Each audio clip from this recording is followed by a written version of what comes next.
बिस्मिल्लाहिर्रहमानिर्रहीम। सर जी, हमने आज से रिवीजन शुरू करनी है। अपना एरिया जो है कैफ टू टैक्स प्रैक्टिसेस को कवर करना है इंशाल्लाह।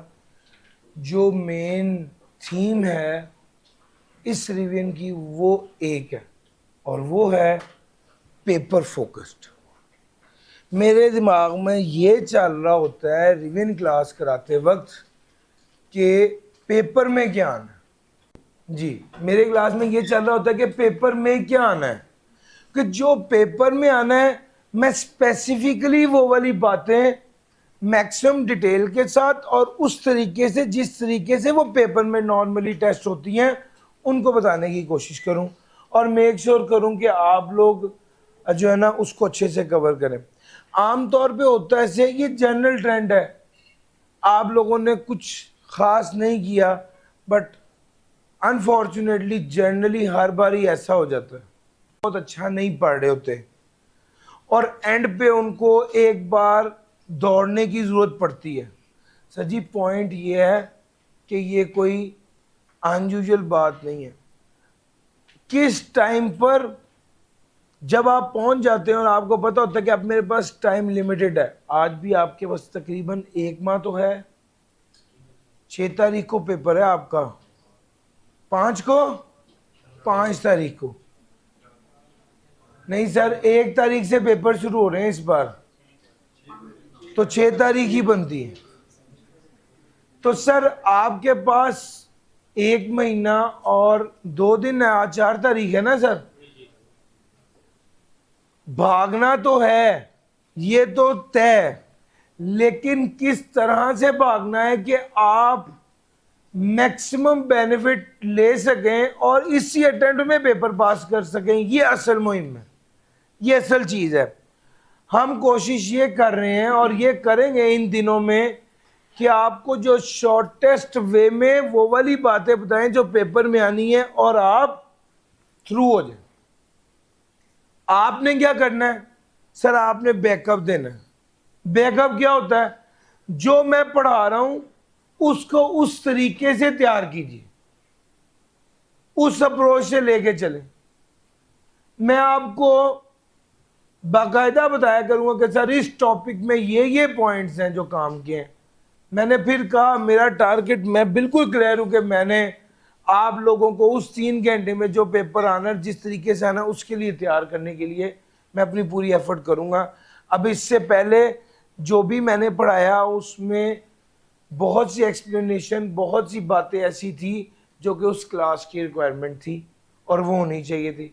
बट यहाँ पर जब आप इतनी शॉर्टकट में चीज़ करते हैं तो आपका मेन टारगेट होता है कि चूंकि टाइम कम है तो हम जो मैक्सिमम शॉर्टेस्ट वे है उसको अटेन करने और उसके मुताबिक चलें।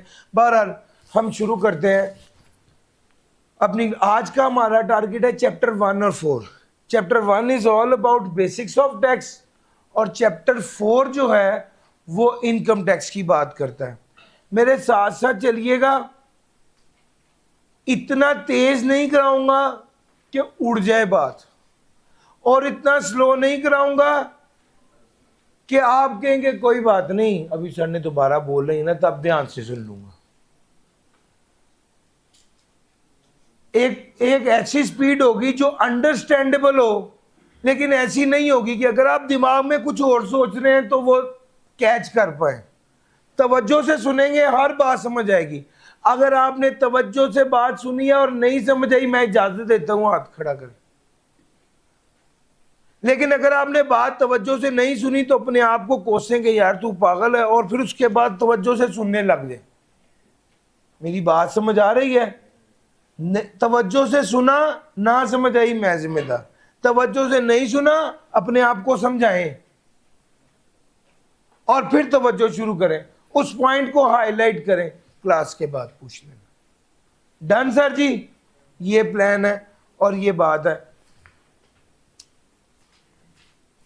एक छोटा सा मैं ओवरऑल टैक्स के बारे में वो वाली बातें बताने लगा हूं। चैप्टर 1 नहीं शुरू करूंगा अभी, तकरीबन 3-4 मिनट डिस्कशन मजीद करनी है आपके ओवरऑल सब्जेक्ट पे और उन बातों पे, ओवरऑल सब्जेक्ट पर और उन बातों पर जो शायद आप भूल चुके हैं या आपने उन पर तवज्जो नहीं दी थी, पहले लेक्चर में बताई थी।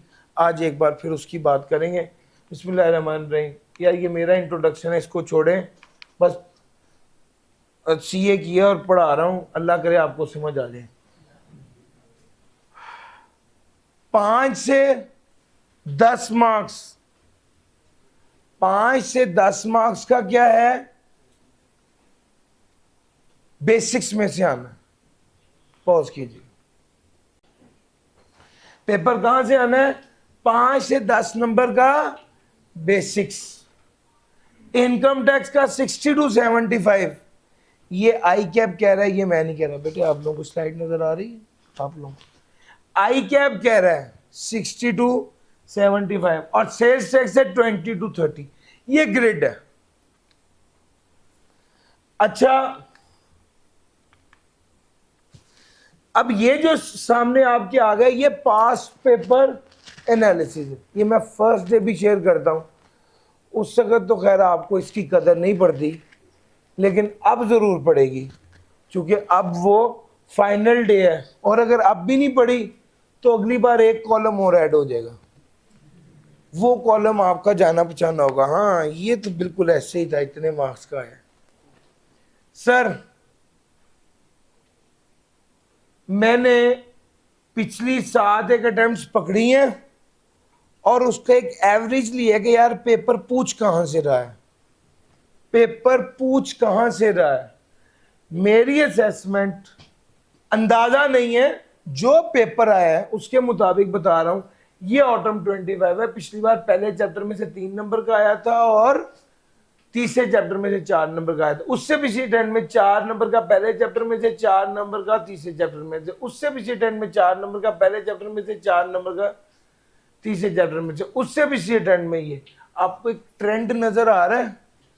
इस ट्रेंड से आप किसी भी चैप्टर की इंपॉर्टेंस को गेज करते हैं। इस ट्रेंड से आप किसी भी चैप्टर की इंपॉर्टेंस को गेज करते हैं कि यार ये चैप्टर कितना इंपॉर्टेंट है।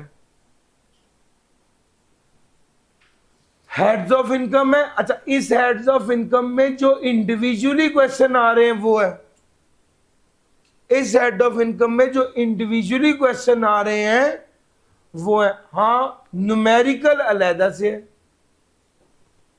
देखिए ऑटम 22 में 2 न्यूमेरिकल आए, 16-17 के, फिर यहां पर भी 2 न्यूमेरिकल आए और दोनों ही इंडिविजुअल के आ गए। फिर यहां पर 2 न्यूमेरिकल आए, फिर 1 न्यूमेरिकल आया, फिर 1 न्यूमेरिकल आया, पिछली बार फिर 2 न्यूमेरिकल आए। ठीक हो गया सर जी? ये न्यूमेरिकल्स की तरतीब चल रही। इसके अलावा हेड्स ऑफ, अब आपका income tax heads of income के अलावा क्या रह गया? चैप्टर नंबर 4 रह गया, लॉसेस वाला चैप्टर रह गया चैप्टर 13, और चैप्टर फॉरेन सोर्स इनकम है चैप्टर 13, और लॉसेस और टैक्स क्रेडिट का चैप्टर नंबर 11, और एक इसमें क्रूशियल पार्ट है चैप्टर 14, 15, 16 रिटर्न असेसमेंट अपील। कितने कितने मार्क्स का आ रहा है आपके सामने। अब एक बच्चा जो है वो ये सोचता है कि रिटर्न असेसमेंट अपील मैं नहीं करता, इंशाल्लाह उसमें से पेपर नहीं आएगा फॉर एग्जांपल। तो सर उसको ये वाली लाइन ध्यान से देखनी चाहिए कि सर जी ये रूटीन से इसमें से पेपर आ रहा है, तो इस बार या किसी अटेम्प्ट में भी उसे ये वाली लाइन आइटम मिस नहीं करनी चाहिए। सर मेरा पॉइंट समझ आ रहा है? काम की चीज है, इसमें से पेपर आना है। ऐसा जरूर हो सकता है कभी कम आ जाए कभी ज्यादा आ जाए। अब पिछली बार अनयूजुअली कम 4 नंबर का है, वरना मुझसे जो बच्चा पूछता है मैं उसे हमेशा यही कहता हूं कि 8 से 10 मार्क्स का पेपर आना है। ठीक हो गया? सेल्स टैक्स देखें,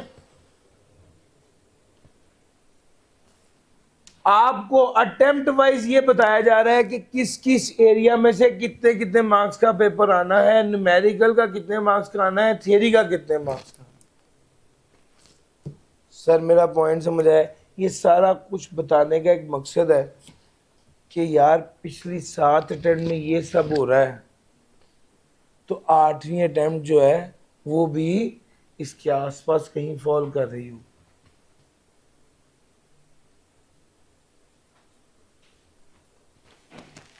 एक काम कीजिए,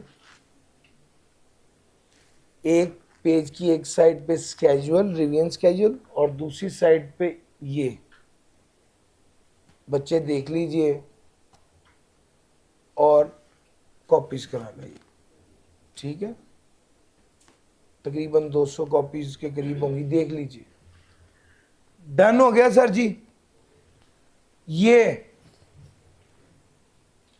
मैंने इसलिए कहा कि एक बार वो आपने किताब में सबसे पहले सफ़े पर ये लगा लिया, तो फिर उसके बाद जब भी करने लगेंगे तो एक बार देख लिया कि आज मैंने ये वाला चैप्टर करना है, इसकी क्या वेटेज है, किस किस अटेम्प्ट में इसमें से सवाल आया है, कैसे इसको डील करना है, ये सब बातें। सर जी ये text practices past paper analysis आपके सामने आ गया। Sir ji over the period ना ट्रेंड थोड़ा सा बदला है, इसको हमें देखने की जरूरत है।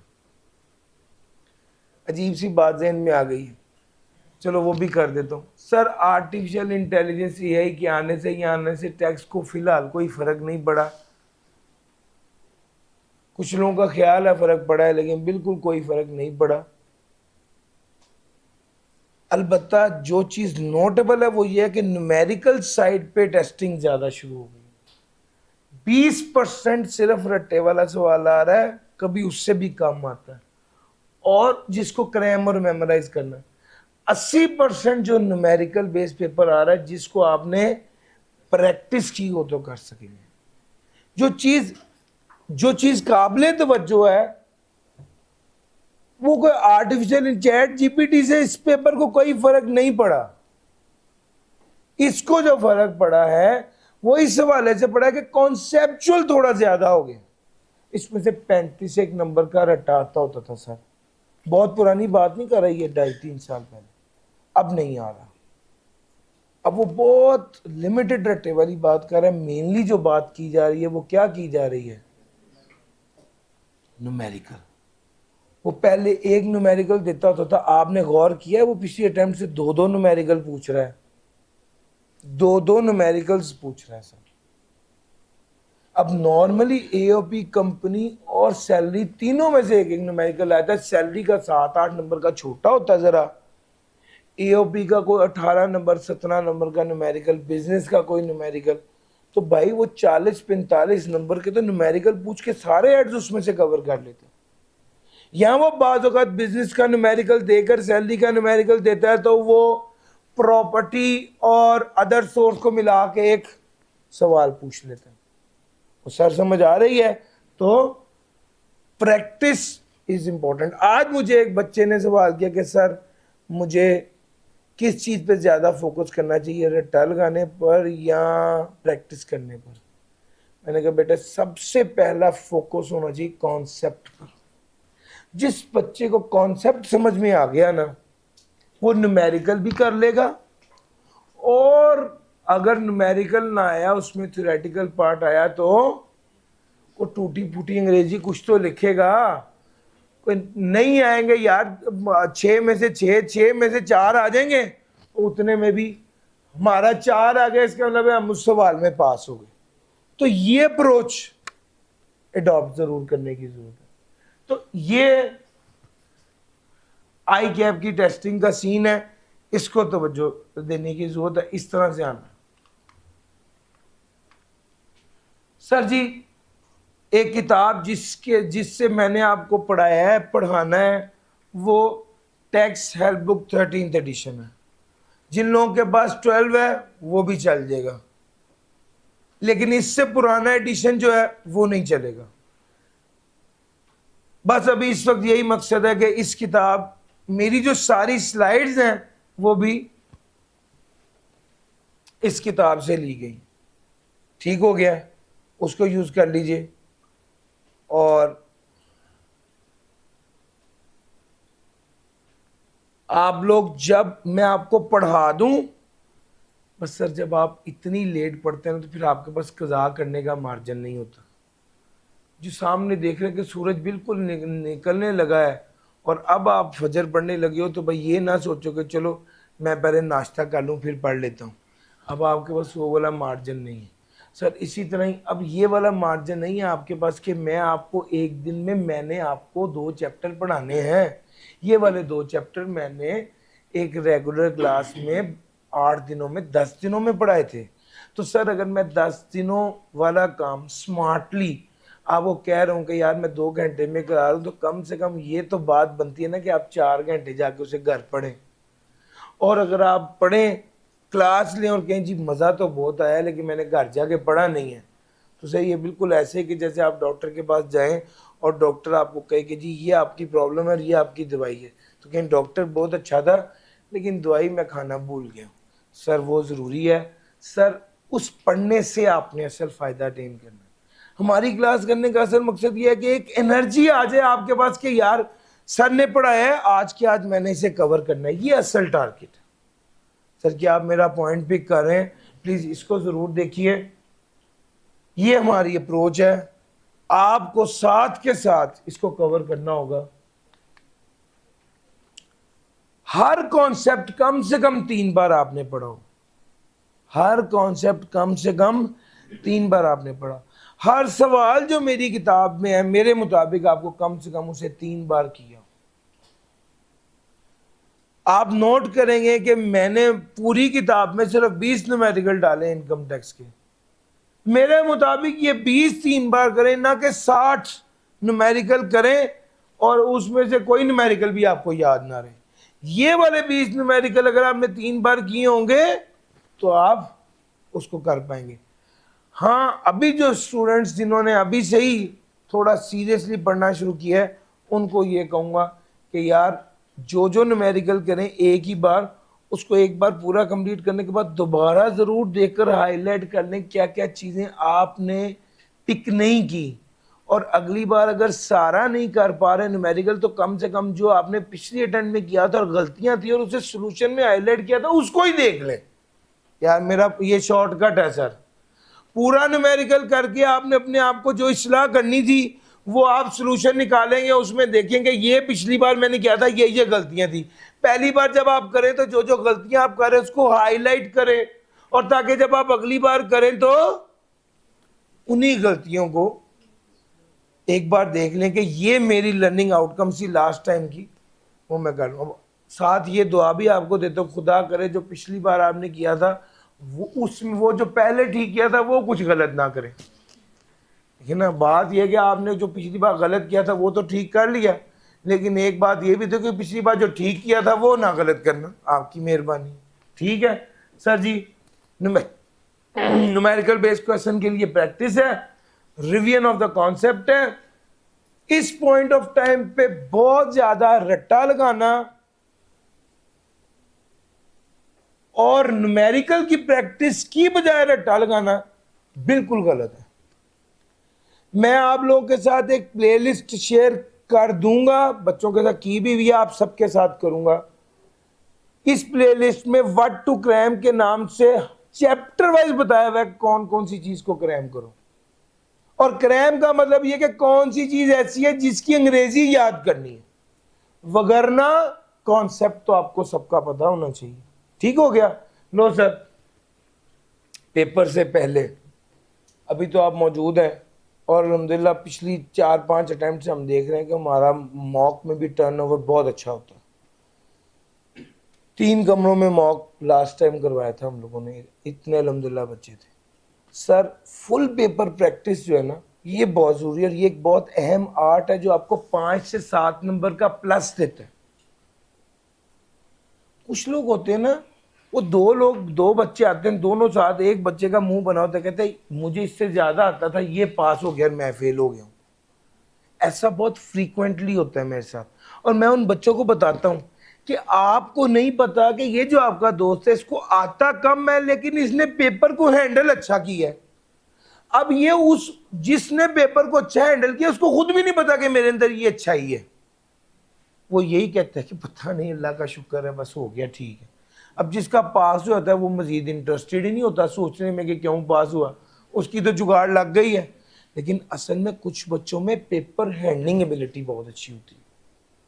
जिसकी वजह से वो आउटशाइन कर जाते हैं। दोनों बच्चे सेम तैयारी वाले होते हैं, एक बच्चा पेपर को अच्छा हैंडल करके निकल जाता है, दूसरा बच्चा पेपर को अच्छा हैंडल नहीं कर पाता।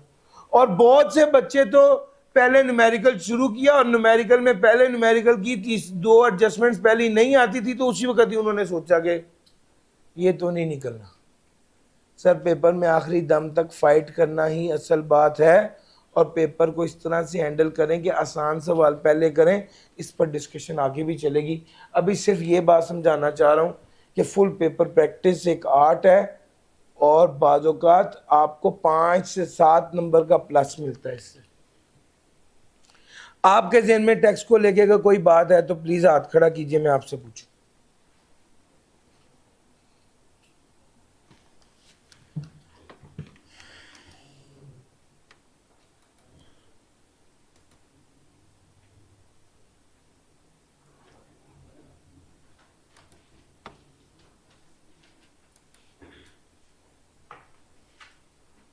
चैप्टर नंबर 1 निकाल लीजिए,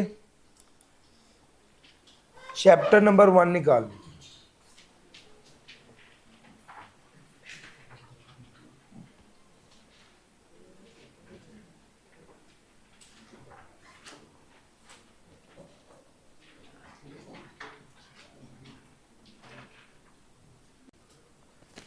ले सर जी चैप्टर नंबर 1, और पहली बात जो होनी है वो होनी है टैक्स है क्या। सर अगर आप लोग तवज्जो से सारी बात सुने तो यकीन माने आप 90 to 95% टैक्स, 90 to 95% टैक्स मैं आपको सिखा के भेजूंगा इन 8 दिनों में इंशाल्लाह। अच्छा जी, 9वां दिन तो हमारा फुल पेपर प्रैक्टिस का है। सर जी टैक्स क्या है? टैक्स तो वो कंट्रीब्यूशन है जो आवाम करती है हुकूमत के सामने ताकि मुल्क को बेहतर तरीके से चलाया जा सके। टैक्स तो वो कंट्रीब्यूशन है, सर तवज्जो मेरी तरफ रखिएगा। टैक्स वो कंट्रीब्यूशन है जो आवाम करती है हुकूमत को ताकि मुल्क को बेहतर तरीके से चलाया जा सके। आपके मुल्क को चलाने के लिए पैसा चाहिए, मुल्क को चलाने के लिए पैसा चाहिए। पैसा अगर हुकूमत के पास नहीं है तो हुकूमत किससे लेगी? अवाम से। अवाम जो पैसा हुकूमत को देती है ताकि मुल्क को बेहतर तरीके से चलाया जा सके, इसे टैक्स कहते हैं। अगली बात, टैक्स का असल मकसद पैसा है। टैक्स का असल मकसद रेवेन्यू कलेक्शन है। हाँ, रेवेन्यू कलेक्शन के अलावा और भी कोई मकसद है? यस, उसको क्या कहते हैं? Non revenue objectives. कौन कौन से नॉन रेवेन्यू ऑब्जेक्टिव्स हैं? कौन कौन से नॉन रेवेन्यू ऑब्जेक्टिव्स हैं उसकी बात करने लगा हूं। सबसे पहला टैक्सेशन टैक्सेशन जो है, नॉन रेवेन्यू ऑब्जेक्टिव्स कौन कौन से हैं? सोशल और इकोनॉमिक डेवलपमेंट इज द, ये बड़ी हेडिंग है, सोशल और economic development is the main non revenue objective. Social development और इकोनॉमिक डेवलपमेंट, माशरे की डेवलपमेंट और मुआशी डेवलपमेंट। माशरा कैसे डेवलप होता है? जब अमीर गरीब की मदद करता है, जब अमीर गरीब को सपोर्ट करता है, जब अमीर का पैसा गरीब तक पहुंचता है, तो ये माशरा डेवलप करता है, माशरे की डेवलपमेंट। दूसरे नंबर पे आ गया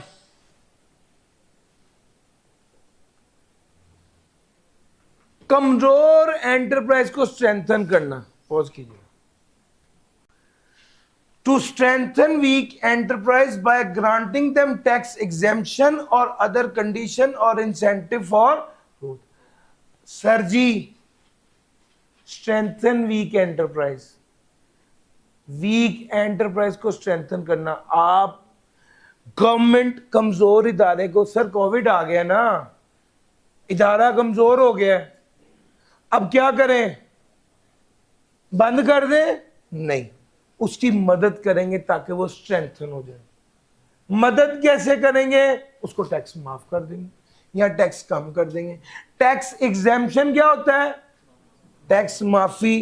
टैक्स क्रेडिट क्या होता है? टैक्स में कमी। सर जी लोकल इंडस्ट्री को प्रोटेक्ट करेंगे फॉरेन कंपटीशन के अगेंस्ट। और मैं हमेशा एक एग्जांपल देता होता हूं कि आप अमेरिकन आर्मी ने टी शर्ट का ऑर्डर दिया है, उन्होंने टी शर्ट के लिए कोटेशन मांगी है, तो उन्होंने पाकिस्तान से पूछा, पाकिस्तान वालों ने रेट दिया 80 रुपए, इंडिया ने रेट दिया 90 रुपए, लेकिन बांग्लादेश ने रेट दे दिया है 75।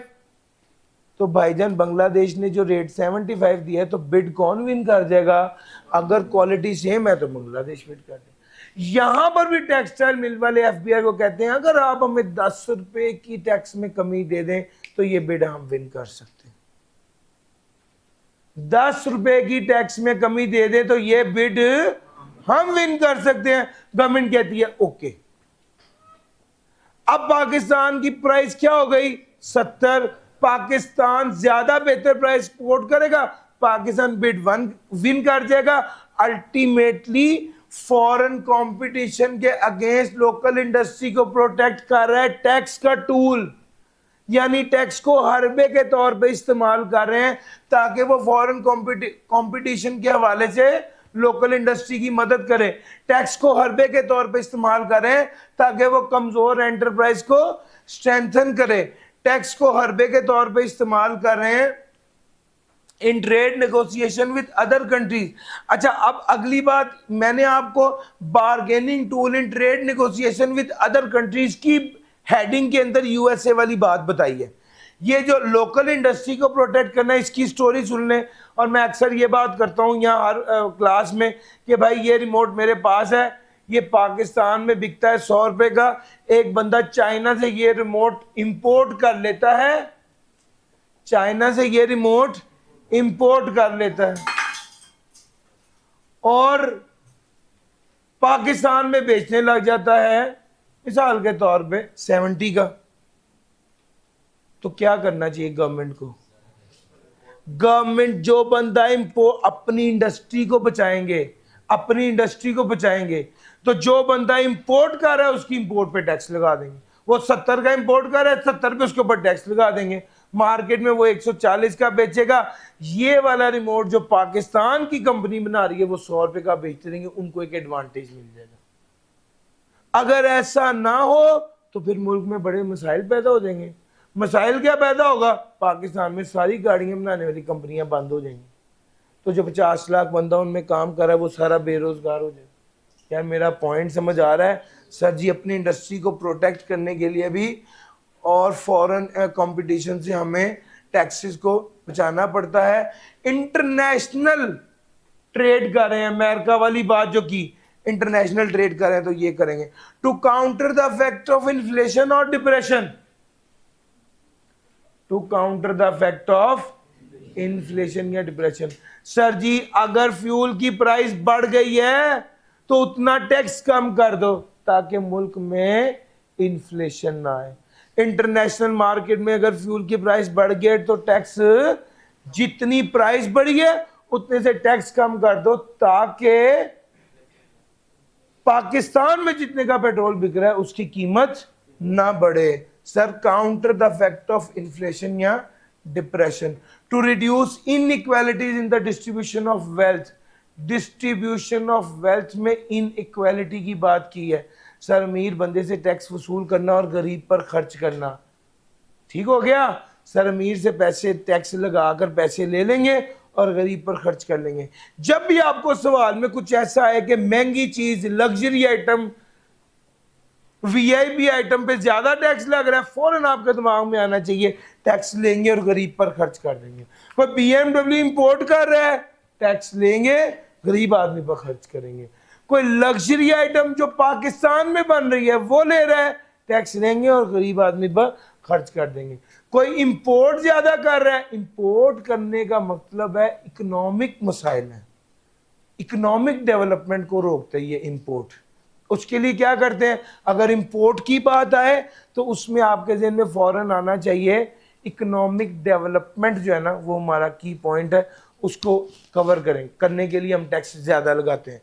और अगर कोई लग्जरी आइटम है तो अमीर से पैसे लेकर गरीब पर खर्च करते हैं। हाँ, कोई ऐसी चीज़ है जिससे ओवरऑल मुल्क का फ़ायदा है, कोई साइंस है, कोई इन्वेंशन को प्रमोट करना है, एजुकेशनल एक्टिविटी को प्रमोट करना है, तो फिर नॉन रेवेन्यू ऑब्जेक्टिव है।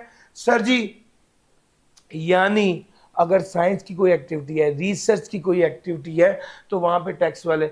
आप लोग आज रिविन क्लास में बैठे हुए हैं, आज तो मैं सुकून से आपको ये वाली बात बता सकता हूं कि सर रिसर्च एंड डेवलपमेंट का खर्चा इनकम में से माइनस करने की इजाजत होती है। यस और नो? आपने पढ़ा हुआ है कि शर्त यह है रिसर्च बिजनेस के लिए हो। पाकिस्तान पढ़ा हुआ है ना? ओ भाई, वो वाला खर्चा इनकम में से माइनस करने की इजाजत इसलिए होती है क्योंकि हम उस एक्टिविटी को टैक्स वाले प्रमोट करते हैं। Cheat to implement laws which eliminate discrimination. Lahore में प्राइस 100 रुपए है, मुल्तान में प्राइस 120 है। क्यों मुल्तान में प्राइस ज्यादा की हुई है? ये तो डिस्क्रिमिनेशन है। इसको खत्म कैसे करेंगे? मुल्तान में 20 रुपए का टैक्स कम कर देंगे। मुल्तान में 20 रुपए का टैक्स कम कर देंगे तो प्राइस डिस्क्रिमिनेशन क्या हो जाएगी? एलिमिनेट हो जाएगी। सर, सिगरेट, तंबाकू, गुटखा, ये वाली चीजें माशरे के लिए अच्छी नहीं। उसको डिस्करेज करने के लिए क्या करते हैं? टैक्स लगा देते हैं, टैक्स बढ़ा देते हैं। सर, एक बड़ा इंपॉर्टेंट कॉन्सेप्ट है डॉक्यूमेंटेशन ऑफ इकोनॉमी। और फिर वही बात है कि आज आप रिवीजन कर रहे हैं तो मैं आपको खुल के बता सकता हूं कि भाईजान आपने चैप्टर नंबर 10 पढ़ा हुआ है। चैप्टर नंबर 10 में इनकम फ्रॉम अदर सोर्स पढ़ा हुआ है और वहां पर आपने देखा हुआ है कि भाईजान गवर्नमेंट तो खास तौर पे ये बात कह रही है कि जो गिफ्ट भी देना है वो भी किस तरह दो? क्रॉस चेक के जरिए दो, कैश में ना दो। अगर कैश के जरिए गिफ्ट दिया तो क्या ट्रीट करेंगे? इनकम ट्रीट करेंगे और अदर सोर्स में ले जाएंगे। और सर, लास्ट बात है, रिसर्च और डेवलपमेंट को एनकरेज किया गया है और उसके बाद से टैक्स क्रेडिट भी अनाउंस किए जाएंगे। ये सारे नॉन रेवेन्यू ऑब्जेक्टिव्स हैं। जल्दी से एक बार देख लीजिए, 2 मिनट आपके पास हैं, फिर उसके बाद मैं शीर्ष दे दूंगा आप लोगों को। जी sir ji, tax as a mean for development. Tax के जरिए मुल्क की डेवलपमेंट का काम हो पाता है, यानी टैक्स को हरबे के तौर पे इस्तेमाल करते हैं। टैक्स को हरबे के तौर पे इस्तेमाल करते हैं ताकि टारगेट अचीव कर सकें। और मैं अक्सर ये बात समझाने के लिए ये बात आपको करने लगा हूं। मैंने आज आपको कहा कि बच्चों बड़ी ध्यान से पढ़ना है, आज का आज याद करना है, और फिर आपको ये भी कहा कि कल टेस्ट देना है। और टेस्ट देने के बाद मैंने कहा मैं टेस्ट चेक करूंगा, जिस बच्चे के 50% से कम नंबर आए उसको 100 रुपये फाइन होगा। आपने कहा यार ये अजीब तरीका है। अच्छा, ये काम जो किया जा रहा है, फॉर एग्जाम्पल मैंने जो एग्जाम्पल दी है कि भाई जो बच्चा उस टेस्ट में पास नहीं होगा उसे 100 रुपये फाइन होगा। क्या ये 100 रुपये फाइन कलेक्ट करने का असल मकसद आप लोगों से पैसा कमाना है? क्या मकसद है? ताकि आप रूटीन में रेगुलर पढ़ने लग जाएं। यार मेरा पॉइंट समझ आ रहा है? सर बस समझाना ही था। आपने जितना टेस्ट देना है मुझे पता ही है, लेकिन पॉइंट ये है कि आपका टारगेट बड़ा होता है। बाज़ औक़ात आप, गवर्नमेंट क्या करती है? गवर्नमेंट लोगों को टैक्स इंसेंटिव देती है। बिजनेसमैन को कहती है यहां पर फैक्ट्री लगाओगे तो 5 साल तक टैक्स माफ। अब बिजनेसमैन सोचता है मैं तो साल का 10 करोड़ टैक्स देता हूं, 5 साल का 50 करोड़ का फायदा होगा, वो वहां पे फैक्ट्री लगा लेते। गवर्नमेंट को क्या फायदा हुआ? वहां पर फैक्ट्री लगी, वहां के लोगों को रोजगार मिल गया, वहां पर अपॉर्चुनिटी आई, एम्प्लॉयमेंट मिल गई लोगों को, कनेक्टेड लोगों को रोजगार मिल गया। यार मेरा पॉइंट समझ आ रहा है? तो बाज जोन्स और एरिया को tax free economic zone declare कर दिया जाता है और बिजनेसमैन ऑप्ट करता है कि वहां पर एस्टेब्लिश करे बिजनेस कंसर्न या इंडस्ट्रियल यूनिट, जिसकी वजह से एम्प्लॉयमेंट अपॉर्चुनिटी और ओवरऑल प्रॉस्पेरिटी आएगी। अमीर आदमी पे ज्यादा टैक्स लगाओ, गरीब आदमी पे कम टैक्स लगाओ। अमीर आदमी पे ज्यादा टैक्स लगाकर ज्यादा पैसे इकट्ठे करो और गरीबों पर खर्च करो। सर, लग्जरी आइटम पर ज्यादा टैक्स लगाओ, वो आइटम जो ऑलरेडी पाकिस्तान में या ये रिमोट पाकिस्तान में ऑलरेडी बन रहा है, अगर आप इसे इंपोर्ट करेंगे तो इस पे ज्यादा टैक्स लगाना पड़ेगा ताकि अपनी इंडस्ट्री को क्या करें? प्रोटेक्ट करें। सर ये सारी चीजें मीन एज ए डेवलपमेंट और काफी बार पेपर में आया हुआ है। टैक्स क्रेडिट ऑन चैरिटी या डोनेशन, जो बंदा चैरिटी या डोनेशन देगा उसे टैक्स क्रेडिट मिलेगा, और जो इदारा चैरिटी या डोनेशन इकट्ठी करेगा और आवाम की फलाह का काम करेगा उसको टैक्स एग्जेम्पशन मिलेगी। यानी शौकत खानम टैक्स एग्जेम्प्ट इदारा है, और हम जो शौकत खानम को डोनेशन दे रहे हैं हमें क्या मिलेगा? टैक्स क्रेडिट मिलेगा। एग्रो बेस्ड प्रोजेक्ट जो है उस पर टैक्स एग्जेम्प्ट होता है। ये सारी बातें आप मीन्स ऑफ द डेवलपमेंट की कर ली। Basics of taxation laws, sir ji 4 basic बातें हैं एडम स्मिथ ने कही थी, 2C and 2E। First C is for certainty, first C is for certainty, tax liability should be clear and certain. Second C is for convenience of payment, taxes should be collected at a time and in a manner convenient for taxpayer. जिस तरह पैसे देने और जिस वक्त पैसे देने ये टैक्स पेयर के लिए आसान है। टैक्स पेयर किसी इबहाम का शक का शिकार ना हो कि कितने पैसे देने हैं। Tax liability should be clear. Tax का कानून सब लोगों पे एक जैसा लागू हो, तीसरी बात। और चौथा, टैक्स को कलेक्ट करने में tax should not be expensive to collect and should not discourage business. Sir इतना ज्यादा टैक्स ना हो कि बिजनेस क्या हो जाए? डिस्करेज हो जाए। 1 2 3 ये 4 बातें आगे बेसिक्स ऑफ टैक्सेशन की। उसके बाद principle of levy of tax. Levy किसको कहते हैं? लागू करना। सर 3 प्रिंसिपल है। सबसे पहले बेनिफिट प्रिंसिपल, वो कहता है जो जितना फायदा उठाएगा गवर्नमेंट के प्रोजेक्ट से वो उतना ज्यादा टैक्स देगा। भाईजान जो मोटरवे से जाएगा वो ज्यादा टैक्स देगा, जो हाईवे से जीटी रोड से जाएगा वो कम टैक्स देगा। जो गवर्नमेंट के प्रोजेक्ट से जितना फायदा उठाएगा वो उतना ज्यादा टैक्स देगा। आगे सुन लो, जो मोटरवे से लाहौर से चढ़ा फैसलाबाद उतर गया वो कम टैक्स देगा, और जो इस्लामाबाद जाएगा वो ज्यादा। जो जितना गवर्नमेंट प्रोजेक्ट से फायदा उठाएगा वो उतना ज्यादा टैक्स देगा। This is benefit principle. दूसरा एबिलिटी टू पे प्रिंसिपल, जिसकी जितनी हैसियत है वो उतना ज्यादा टैक्स देगा। बाइक वाला टैक्स कम देगा, गाड़ी वाला टैक्स ज्यादा देगा। एबिलिटी टू पे, जिसकी जितनी हैसियत है वो उतना टैक्स देगा।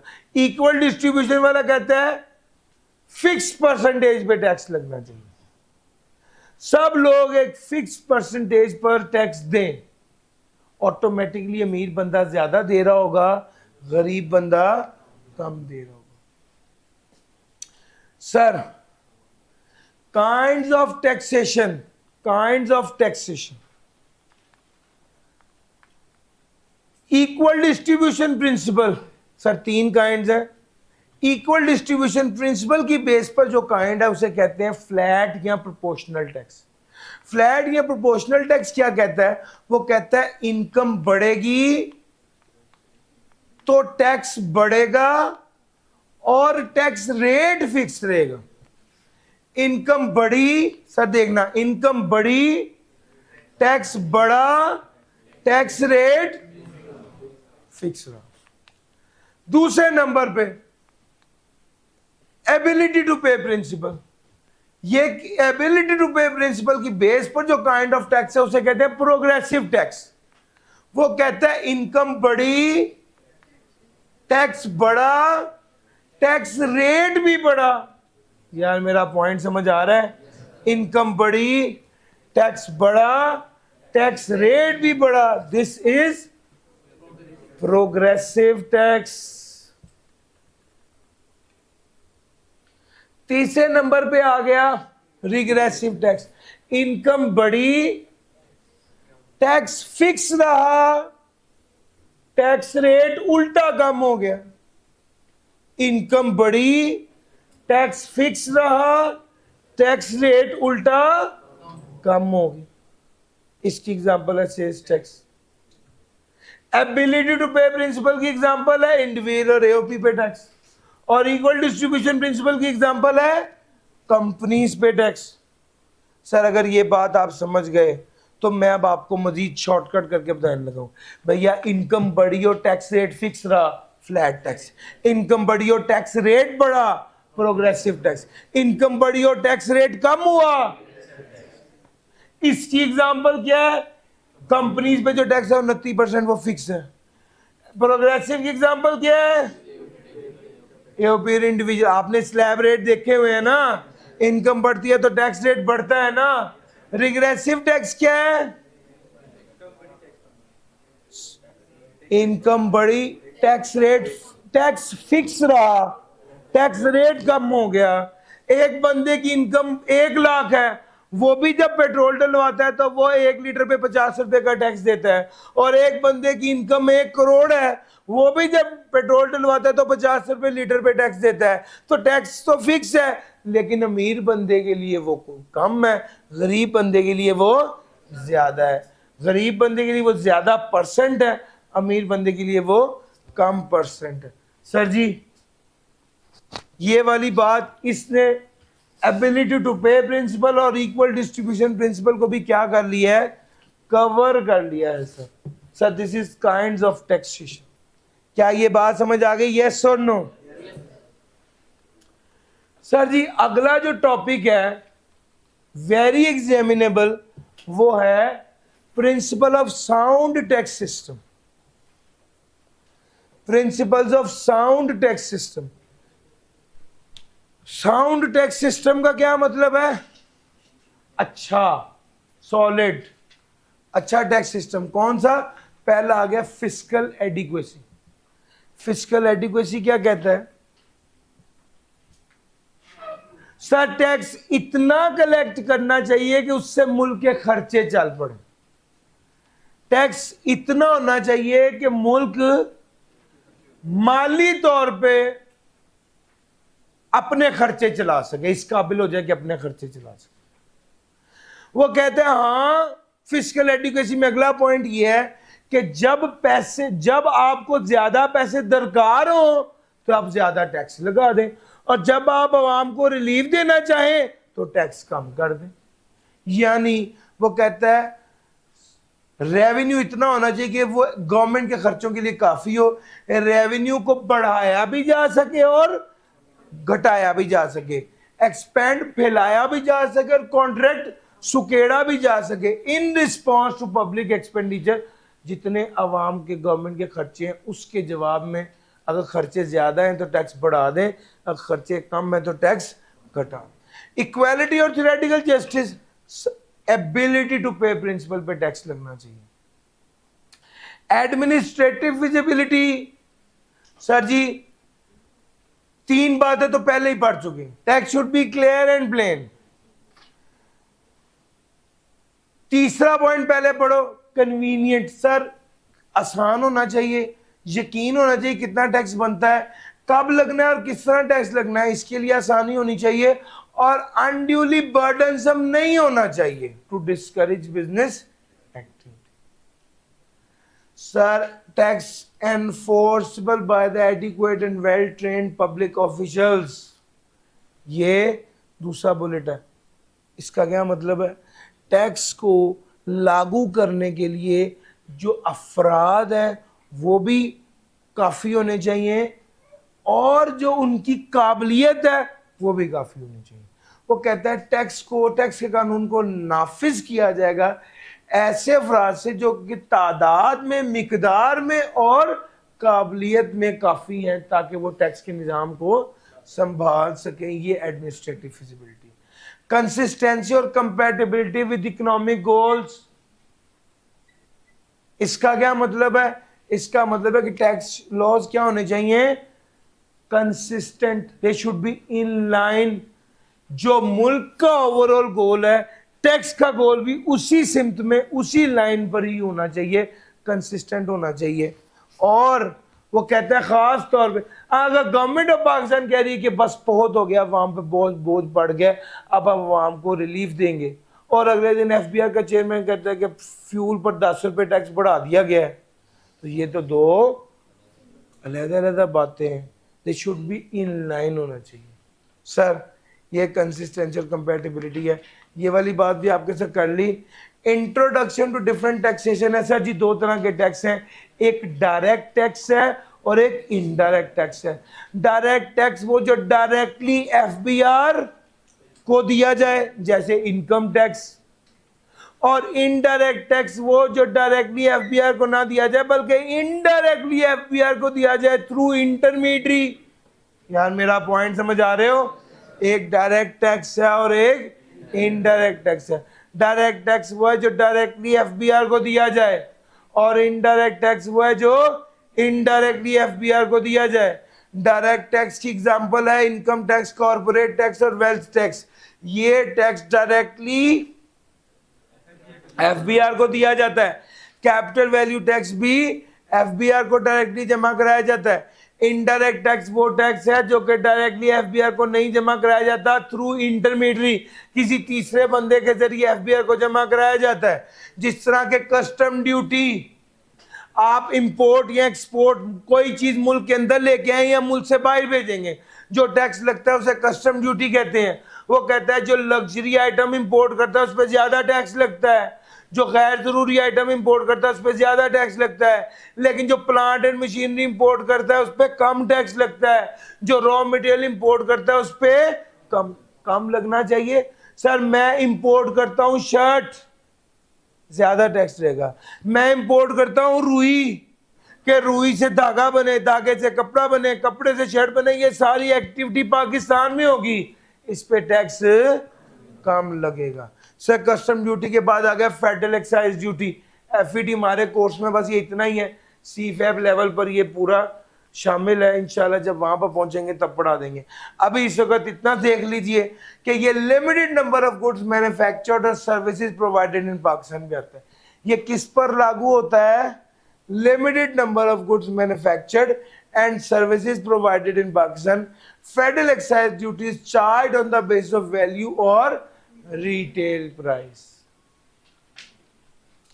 Some items are chargeable to FED on the basis of weight or quantity. Exports are liable to 0% FED. Tobacco, cigarette, ये सारी चीजें फेडरल एक्साइज ड्यूटी लागू होती है।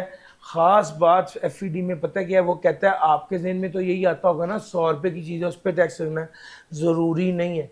बाज टैक्सेस वेट की बेस पर भी लगते हैं, बाज टैक्सेस यूनिट्स की बेस पर भी लगते हैं, हाँ बाज टैक्सेस कीमत की बेस पर भी लगते हैं। तो हर बार जरूरी नहीं है कि टैक्स जो है वो कीमत की बेस पर ही लगे। सेल्स टैक्स 18% के हिसाब से लगता है सप्लाईज पर और इम्पोर्ट पर, ये तो आपको काफ़ी हद तक पता ही है।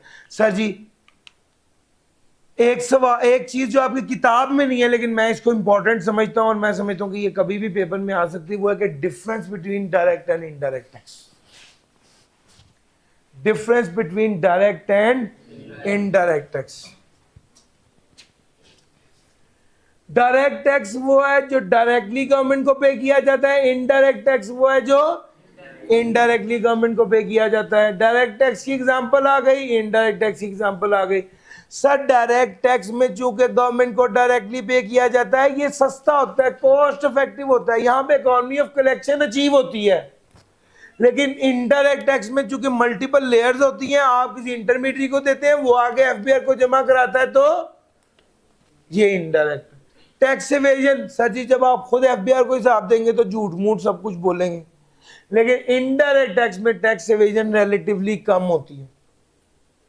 सर जी अगर आपने फ्यूल डलवाया और उसको कहा कि भाई 200 कितने का फ्यूल है, 270 रुपए का फ्यूल है लेट से, हाँ लेट से 270 है, और उस पर 50 रुपए टैक्स है, और आप फ्यूल पंप वाले को कहते हो कि यार तुम मुझे 1 लीटर फ्यूल डालो और ये 220 पकड़ो, बाकी एफबीआर को मैं खुद दे दूंगा, तो क्या वो आपकी बात मानेगा? आप पर लाजमी है कि आप उसको पूरी अमाउंट इंक्लूसिव ऑफ टैक्स दें। सर इस तरह टैक्स चोरी हार्डर है, मुश्किल है सेल्स टैक्स में as compare to income tax में। तो आसान है, 1 लाख रुपए कमाते हैं आपके, मैं तो कमाता ही 800 रुपये। ठीक हो गया। Sir impact on inflation. Sir ji indirect tax की वजह से कीमतें बढ़ती हैं और इन्फ्लेशन होती है, जबकि डायरेक्ट टैक्स की वजह से इन्फ्लेशन पे उसका इस तरह से इफेक्ट नहीं होता। सर जी चैप्टर नंबर 1 मैंने आपके साथ थॉरली डिस्कस कर लिया है। एक आखिरी बात है कि इस चैप्टर में करना क्या है सर, इस चैप्टर को याद करना है। जो जो टॉपिक्स मैंने बताए हैं अभी तक इससे बाहर कभी नहीं आया पिछले 10 सालों में।